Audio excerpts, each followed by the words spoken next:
Good morning. We continue our walk with the Mass now in week 14 as we go through the Creed. We remember that we profess one God who is Father Almighty, so that we remind ourselves that we come to worship a God who has revealed himself to us primarily as Father. He is not a God who is a demanding authoritarian God. He is not the God who revealed himself as our good friend and buddy, nor is he a distant uncle who is far away and comes to visit every now and then. We don't approach him as slaves who are simply workers to him. He is not a God who desires sacrifice of wealth for his own pleasure, but that we approach him as a Father. We're reminded we approach him as the Father of the prodigal son, who longs each day to see his sons and daughters come to him, who when they are still remaining at a far distance away, comes running out to greet them. We come to Mass and approach a Father who is the Father of also the loyal Son who never left. That even in his anger and frustration expressed to Father, the Father reminds him, all that I have has always been yours.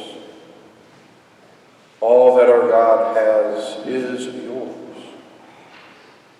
He is the Father of the man who fell victim to robbers, to all those who fall victim to the worries of life, to bring healing and care.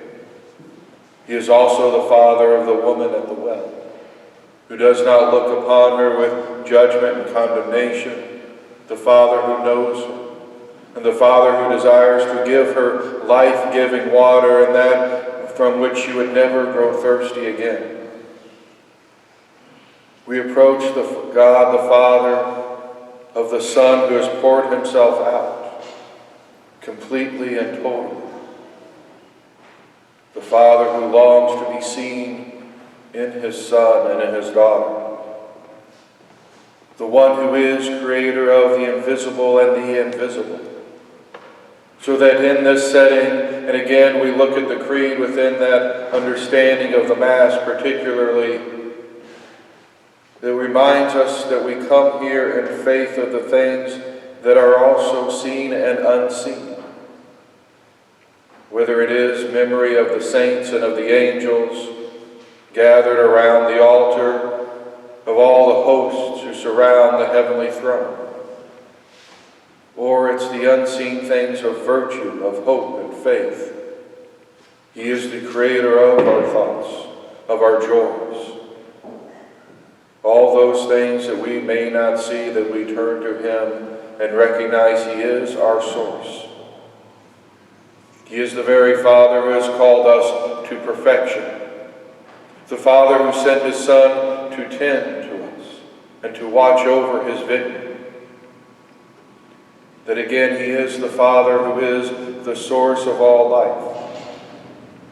That we not only approach him, but we believe and proclaim that God is Father and the source of all fatherhood on earth. To come to Mass and offer all of these prayers to the one who is that very source.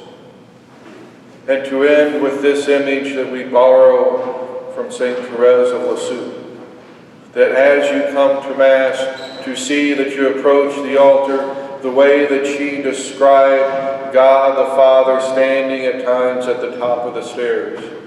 God the Father who gives out the consolations and the candies. God the Father who stands with his arms wide open, ready to receive, to grab us up, to grab you up, and to hug you and pull you up to those great heights that we cannot achieve on our own. The Creed and calling to mind within this Mass, I believe in one God, the Father Almighty. This is the one that you approach. This is the one that you have come before. To see God in that light, to take a moment and either now or before the Holy Communion.